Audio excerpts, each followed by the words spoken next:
Clarice Lispector, conto Amor.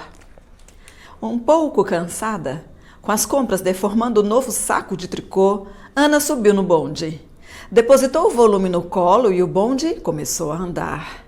Recostou-se então no banco procurando conforto, num suspiro de meia satisfação. Os filhos de Ana eram bons, uma coisa verdadeira e sumarenta. Cresciam, tomavam banho, exigiam para si, malcriados, instantes cada vez mais completos.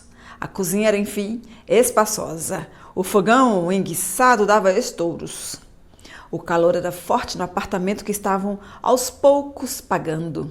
Mas o vento batendo nas cortinas que ela mesma cortara, lembrava-lhe que se quisesse podia parar e enxugar a testa olhando o calmo horizonte. Como um lavrador. Ela plantara as sementes que tinha na mão, não outras, mas essas apenas. E cresciam árvores.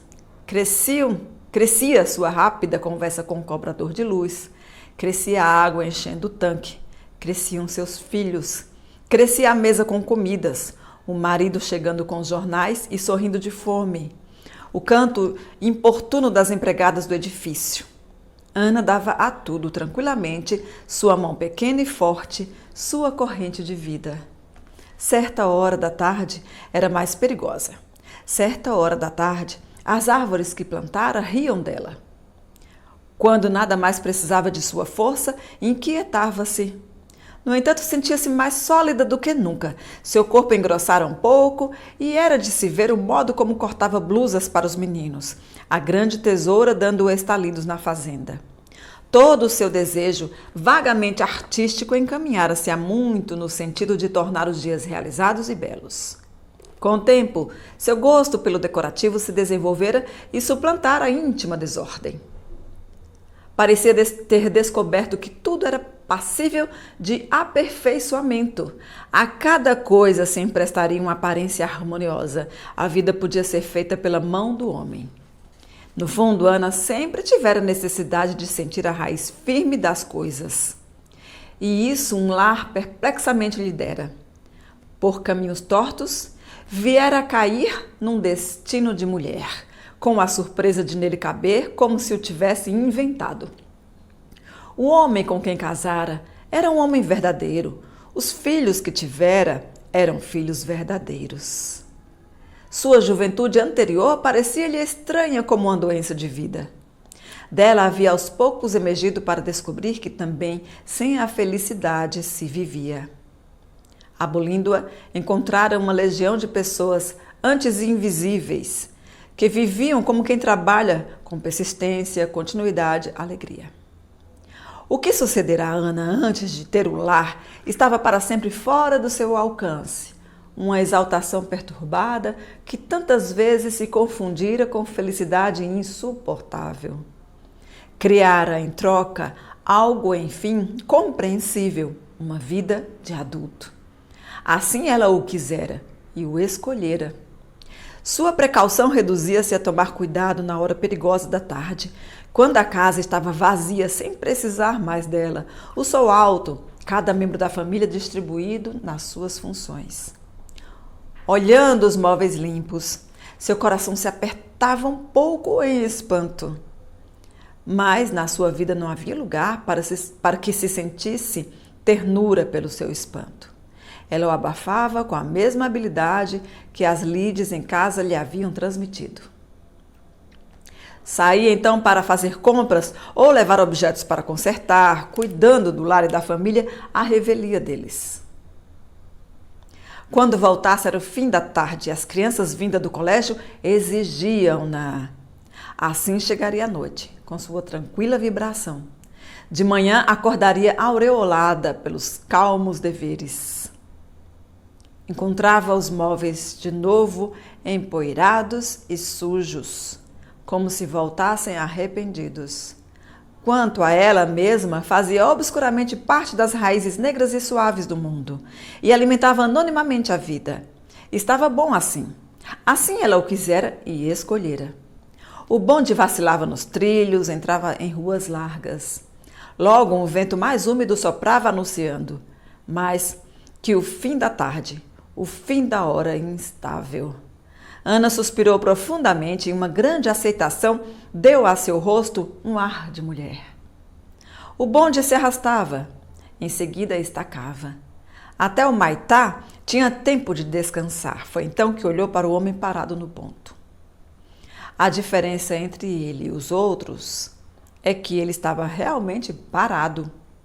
De pé, suas mãos se mantinham avançadas. Era um cego. O que havia mais que fizesse Ana se aprumar em desconfiança? Alguma coisa intranquila estava sucedendo. Então ela viu. O cego mascava chiclé. Um homem cego mascava chiclé.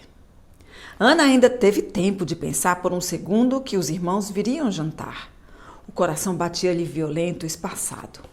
Inclinava, olhava o cego profundamente, como se olha o que não nos vê. Ele mascava goma na escuridão, sem sofrimento, com os olhos abertos.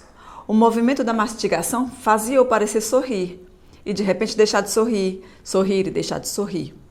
Como se ele a tivesse insultado, Ana olhava-o. E quem a visse teria a impressão de uma mulher com ódio, mas continuava a olhá-lo, cada vez mais inclinada. O bonde deu uma arrancada súbita, jogando-a desprevenida para trás. O pesado saco de tricô despencou-se do colo, ruiu no chão. Ana deu um grito. O condutor deu ordem de parada antes de saber do que se tratava. O bonde estacou. Os passageiros olharam assustados. Incapaz de se mover para apanhar suas compras, Ana se aprumava pálida. Uma expressão de rosto há muito não usada ressurgia-lhe com dificuldade ainda incerta, incompreensível. O moleque dos jornais ria, entregando-lhe o volume. Mas os ovos se haviam quebrado no embrulho de jornal. Gemas amarelas e viscosas pingavam entre os fios da rede. O cego interrompera a mastigação e avançava as mãos inseguras, tentando inutilmente pegar o que acontecia. O embrulho dos ovos foi jogado fora da rede e, entre os sorrisos dos passageiros e o sinal do condutor, o bonde deu a nova arrancada de partida.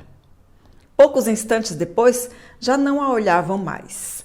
O bonde se sacudia nos trilhos e o cego, mascando goma, ficara atrás para sempre. Mas o mal estava feito. A rede de tricô era áspera entre os dedos. Não íntima, como quando a tricotara. A rede perdera o sentido e estar num bonde era um fio partido. Não sabia o que fazer com as compras no colo. E como uma estranha música, o mundo recomeçava ao redor. O mal estava feito. Por quê? Teria esquecido de que havia cegos? A piedade a sufocava. Ana respirava pesadamente. Mesmo as coisas que existiam antes do acontecimento estavam agora de sobreaviso. Tinham um ar mais hostil, perecível. O mundo se tornara, de novo, um mal-estar. Vários anos ruíam, as gemas amarelas escorriam. Expulsa de seus próprios dias, parecia-lhe que as pessoas da rua eram periclitantes, que se mantinham por um mínimo equilíbrio à tona da escuridão. E, por um momento, a falta de sentido deixava-as tão livres que elas não sabiam para onde ir. Perceber uma ausência de lei foi tão súbito que Ana se agarrou ao banco da frente, como se pudesse cair do bonde, como se as coisas pudessem ser revestidas com a mesma calma com que não o eram. O que chamava de crise viera afinal. E sua marca era o prazer intenso com que olhava agora as coisas, sofrendo espantada. O calor se tornara mais abafado. Tudo tinha ganho uma força e vozes mais altas. Na rua, voluntários da pátria pareciam prestes a arrebentar uma revolução. As grades dos esgotos estavam secas, o ar empoeirado. Um cego mascando chiclé mergulhara o mundo em escura sofreguidão. Em cada pessoa forte havia a ausência de piedade pelo cego, e as pessoas assustavam-na com o vigor que possuíam. Junto dela havia uma senhora de azul com um rosto. Desviou o olhar depressa. Na calçada, uma mulher deu um empurrão no filho. 2 namorados entrelaçavam os dedos sorrindo. E o cego? Ana caíra numa bondade extremamente dolorosa. Ela apaziguara tão bem a vida, Cuidara tanto para que esta não explodisse. Mantinha tudo em serena compreensão. Separava uma pessoa das outras, as roupas eram claramente feitas para serem usadas e podia-se escolher pelo jornal o filme da noite. Tudo feito de modo a que um dia se seguisse ao outro, e um cego mascando goma despedaçava tudo isso.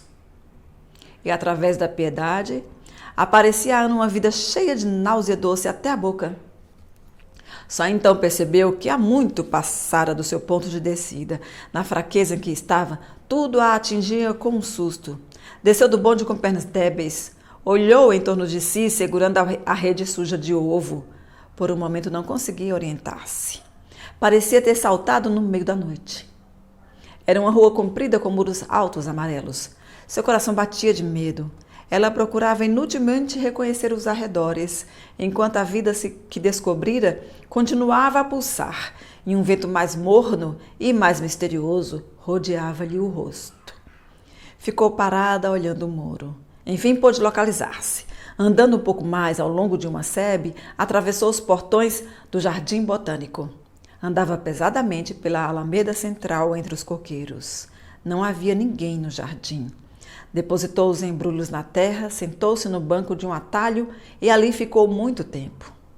A vastidão parecia acalmá-la. O silêncio regulava sua respiração. Ela adormecia dentro de si. De longe via a aléia, onde a tarde era clara e redonda, mas a penumbra dos ramos cobria o atalho. Ao seu redor havia ruídos serenos, cheiro de árvores, pequenas surpresas entre cipós. Todo o jardim triturado pelos instantes jamais apressados da tarde. De onde vinha o meio sonho pelo qual estava rodeada? Como por um zunido de abelhas e aves. Tudo era estranho, suave demais, grande demais. Um movimento leve e íntimo a sobressaltou. Voltou-se rápida. Nada parecia ter se movido. Mas na aléia central estava imóvel um poderoso gato. Seus pelos eram macios e, novo andar silencioso, desapareceu. Inquieta, olhou em torno. Os ramos se balançavam, as sombras vacilavam no chão. Um pardal ciscava na terra e, de repente, um mal-estar. Pareceu-lhe ter caído numa emboscada. Fazia-se no jardim um trabalho secreto do qual ela começara a se aperceber. Nas árvores as frutas eram pretas, doce como mel. Havia no chão caroços cheios de circunvoluções, com pequenos cérebros apodrecidos. O banco estava manchado de sucos roxos. Com suavidade intensa rumorejavam as águas. No tronco da árvore pregavam-se as luxuosas patas de uma aranha. A crueza do mundo era tranquila. O assassinato era profundo. E a morte não era o que pensávamos. Ao mesmo tempo que imaginário, era um mundo de se comer, com os dentes, um mundo de volumosas dálias e tulipas. Os troncos eram percorridos por parasitas folhudas. O abraço era macio, colado.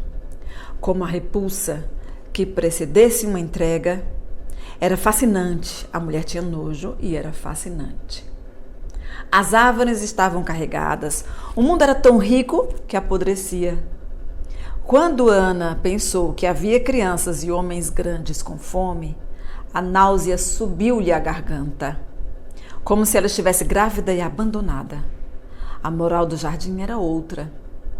Agora que o cego a guiara até ele, estremecia nos primeiros passos de um mundo faiscante, sombrio, onde vitórias régias boiavam monstruosas. As pequenas flores espalhadas na relva não lhe pareciam amarelas ou rosadas, mas cor de mau ouro e escarlates. A decomposição era profunda, perfumada. Mas todas as pesadas coisas ela via com a cabeça rodeada por um enxame de insetos enviados pela vida mais fina do mundo. A brisa se insinuava entre as flores. Ana mais adivinhava que sentia o seu cheiro adocicado. O jardim era tão bonito que ela teve medo do inferno. Era quase noite agora e tudo parecia cheio, pesado. Um esquilo voou na sombra. Sob os pés a terra estava fofa. Ana aspirava com delícia. Era fascinante e ela sentia nojo. Mas quando se lembrou das crianças, diante das quais se tornara culpada, ergueu-se com uma exclamação de dor. Agarrou o embrulho, avançou pelo atalho escuro, atingiu a alameda. Quase corria e via o jardim em torno de si com sua impersonalidade soberba. Sacudia os portões fechados, sacudia-os segurando a madeira áspera. O vigia apareceu espantado de não a ter visto. Enquanto não chegou à porta do edifício, parecia à beira de um desastre. Correu com a rede até o elevador. Sua alma batia-lhe no peito. O que sucedia? A piedade pelo cego era tão violenta como uma ânsia. Mas o mundo lhe parecia seu, sujo, perecível, seu. Abriu a porta de casa. A sala era grande, quadrada. As maçanetas brilhavam limpas. Os vidros da janela brilhavam. A lâmpada brilhava. Que nova terra era essa? E por um instante a vida sadia que levava até agora pareceu-lhe um modo moralmente louco de viver. O menino que se aproximou correndo era um ser de pernas compridas e o rosto igual ao seu, que corria e a abraçava. Apertou-o com força, com espanto. Protegia-se trêmula, porque a vida era periclitante. Ela amava o mundo, amava o que fora criado, amava com nojo. Do mesmo modo como sempre fora fascinada pelas ostras, com aquele vago sentimento de asco que a aproximação da verdade lhe provocava, avisando-a. Abraçou o filho quase a ponto de machucá-lo, como se soubesse de um mal, o cego ou o belo jardim botânico. Agarrava-se a ele, a quem queria acima de tudo. Fora atingida pelo demônio da fé. A vida é horrível, disse baixo, faminta. O que faria se seguisse o chamado do cego? Iria sozinha. Havia lugares pobres e ricos que precisavam dela. Ela precisava deles. Tenho medo, disse. Sentia as costelas delicadas da criança nos braços. Ouviu o seu choro assustado. Mamãe, chamou o menino. Afastou, olhou aquele rosto. Seu coração crispou-se. Não deixe mamãe te esquecer, disse-lhe. Não deixe mamãe te esquecer, disse-lhe. A criança mal sentiu o abraço se afrouxar. Escapou e correu até a porta do quarto, de onde olhou-a mais segura. Era o pior olhar que jamais recebera. O sangue subiu-lhe ao rosto, esquentando-o. Deixou-se cair numa cadeira com os dedos ainda presos na rede. De que tinha vergonha? Não havia como fugir. Os dias que ela forjara haviam se rompido na crosta e a água escapava. Estava diante da ostra e não tinha como não olhá-la. De que tinha vergonha? É que já não era mais piedade. Não era só piedade. Seu coração se enchera com a pior vontade de viver. Já não sabia se estava do lado do cego ou das espessas plantas. O homem pouco a pouco se distanciara e a tontura ela parecia ter passado para o lado dos que lhe haviam ferido os olhos. O jardim botânico tranquilo e alto lhe revelava. Com horror descobria que pertencia à parte forte do mundo. E que nome se deveria dar à sua misericórdia violenta? Seria obrigada a beijar o leproso, pois nunca seria apenas sua irmã. Um cego me levou ao pior de mim mesma, pensou espantada. Sentia-se banida, porque nenhum pobre beberia água das suas mãos ardentes. Era mais fácil ser um santo que uma pessoa. Por Deus, não fora verdadeira a piedade que sondara no seu coração as águas mais profundas? Mas era uma piedade de leão. Humilhada, sabia que o cego preferiria um amor mais pobre. E estremecendo, também sabia por quê. A vida do jardim botânico chamava como o lobisomem é chamado pelo luar. Oh, mas ela amava o cego, pensou com os olhos molhados. No entanto, não era com esse sentimento que se iria a uma igreja. Estou com medo, disse sozinha na sala. Levantou-se e foi para a cozinha ajudar a empregada a preparar o jantar. Mas a vida arrepiava como um fio, como um frio. Ouviu o sino da escola longe e constante, o pequeno horror da poeira ligando em fios a parte inferior da água. Havia o horror da flor se entregando lânguida e asquerosa às suas mãos. O mesmo trabalho secreto se fazia ali na cozinha. Perto da lata de lixo, esmagou com o pé a formiga. O pequeno assassinato da formiga. O mínimo corpo tremia. As gotas d'água caíam na água parada do tanque. Os besouros de verão. O horror dos besouros inexpressivos. Ao redor havia uma vida silenciosa, lenta e insistente. Horror, horror. Andava de um lado para o outro na cozinha, cortando os bifes, mexendo o creme. Em torno da cabeça, em ronda, em torno da luz, os mosquitos de uma noite cálida. Uma noite em que a piedade era tão crua como o amor ruim. Entre os dois seios escorria o suor. A fé a quebrantava. O calor do forno ardia nos seus olhos. Depois o marido veio. Vieram os irmãos e suas mulheres. Vieram os filhos dos irmãos. Jantaram com as janelas todas abertas no 9º andar. Um avião estremecia, ameaçando no calor do céu.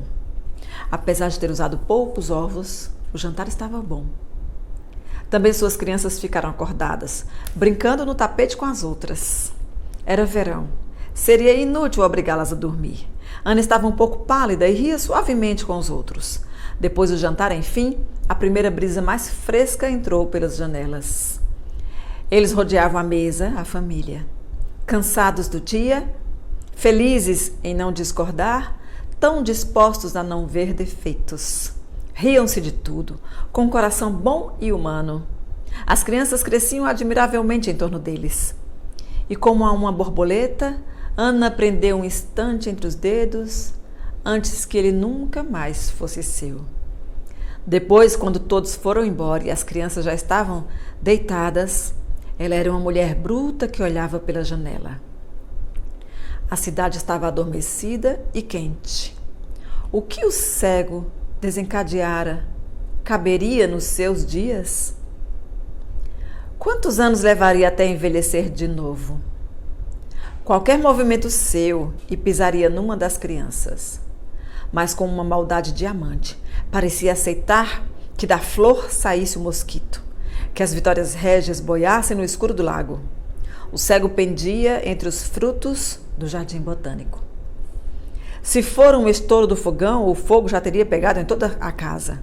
Pensou correndo para a cozinha e deparando com seu marido diante do café derramado. "O que foi?" gritou, vibrando a toda. Ele se assustou com o medo da mulher e de repente riu, entendendo. "Não foi nada", disse, "só um desajeitado." Ele parecia cansado, com olheiras. Mas, diante do estranho rosto de Ana, espiou-a com maior atenção. Depois atraiu-a a si em rápido afago. "Não quero que lhe aconteça nada, nunca", disse ela. "Desde que pelo menos me aconteça o fogão dar um estouro", respondeu ele sorrindo. Ela continuou sem força nos seus braços. Hoje de tarde, alguma coisa tranquila se rebentara e na casa toda havia um tom humorístico, triste. "É hora de dormir", disse ele. "É tarde." Num gesto que não era seu, mas que pareceu natural, segurou a mão da mulher, levando-a consigo sem olhar para trás, afastando-a do perigo de viver. Acabara-se a vertigem de bondade. E se atravessara o amor e o seu inferno, penteava-se agora diante do espelho, por um instante sem nenhum mundo no coração. Antes de se deitar, como se apagasse uma vela, soprou a pequena flama do dia.